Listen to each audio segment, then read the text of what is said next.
Let me try to make this on video. This is the order from the replacement order, and as you can see, Majbritt has told all her staff by reading on the order that they should be careful about the chain to be magnetic, and here you can see it says control, meaning please control that the chain is not magnetic. Here, two pieces of sample, one S chain, one SS chain as on the order.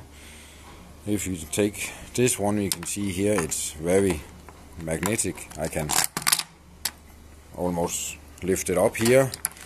The other one, the SS chain, is a little bit magnetic, but not so much as the other one. There is a difference, but it's not completely not magnetic. Is this what the customer has received and claimed about? Then we can do nothing about it, because a SS chain is not completely 100% non-magnetic. As you can see here, there is a little bit, even with a small magnetic like this one.